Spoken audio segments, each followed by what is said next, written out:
video is brought to you by Letsynthesize Academy, the #1 place for practice-oriented courses for serious music producers.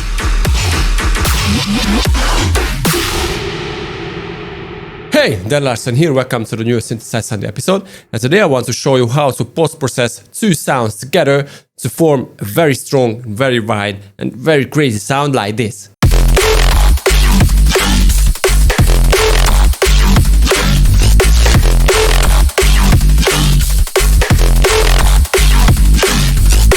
Like always, if you want to download this project, check my Patreon and check my Academy if you want to learn more about music production, but right now, let's jump into it. Right, so here is the sound that I want to talk about today. Nice, crunchy, screamy, like very heavy and cool stuff. So the main part here is the Letsynthesize Fat track that really brings the sound into life, because without that one, a pedal and 2 EQ8,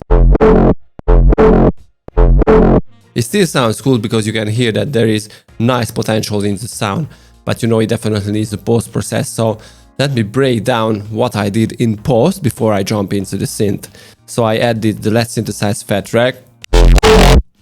So as you can see, it is on default settings. If you haven't seen or if you don't know about this rack, click here into the top right corner and check the video about this rack. Then I added another EQ8 to treat those frequencies that really, you know, came out with these lots of process, but we don't need them. And those are mainly in the mid and mid-bass area. Then I added another huge amount of distortion, fuzz distortion in pedal.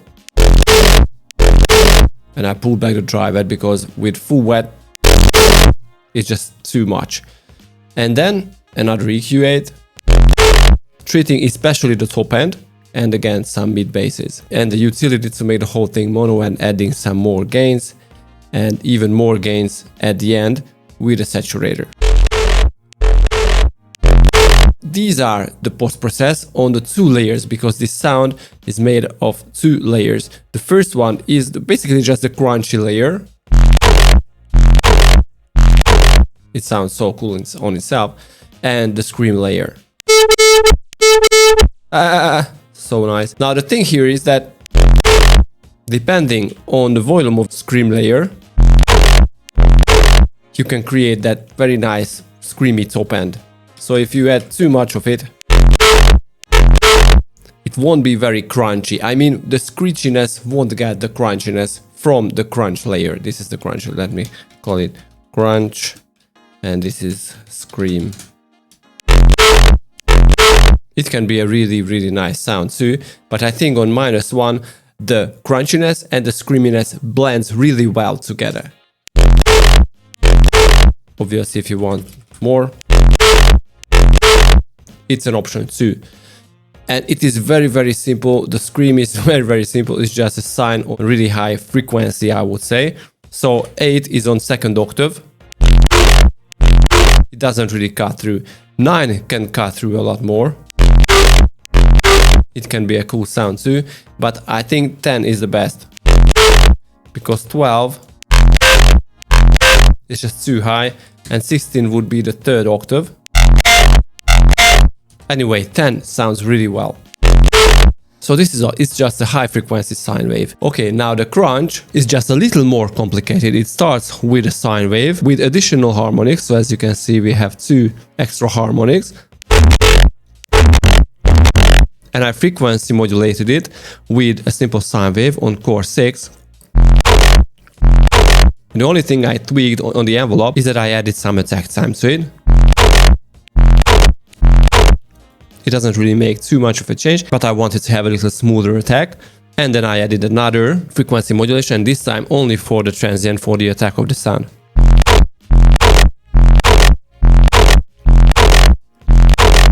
And this is nice, so if I crank up the sustain, the whole sound won't move. It will just be too much.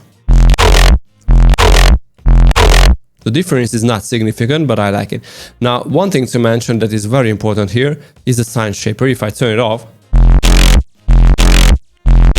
sounds cool, distorted sine, but with the sine shaper, it adds that very nice crunchiness to it. But if I disable the low pass filter, ouch, it's just too FME, too much of the higher frequencies that definitely needs to be filtered. So as you can see, I added this filter movement to it to add a little modulation to the sound, and it plays really well with the scream because you can only hear the scream when the filter gets open a little.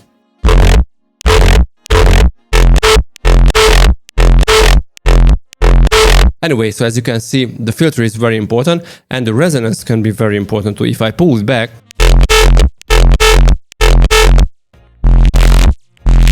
it is not that distorted, but if I crank this up, you create the bite, and that is really nice. Now obviously this is too much. Keeping it at around 50 can make it sound really well. And adding the scream to it, that is by the way just a simple sine,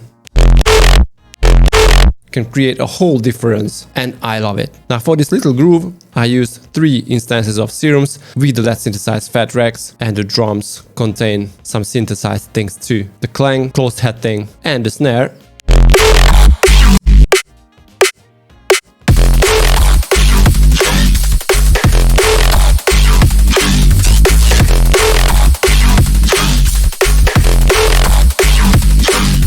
Okay, so once again, if you want to download this whole project, check my Patreon and check my academy for full start to finish courses if you want to learn a lot about music production. I was Lars, and see you guys next time. Peace!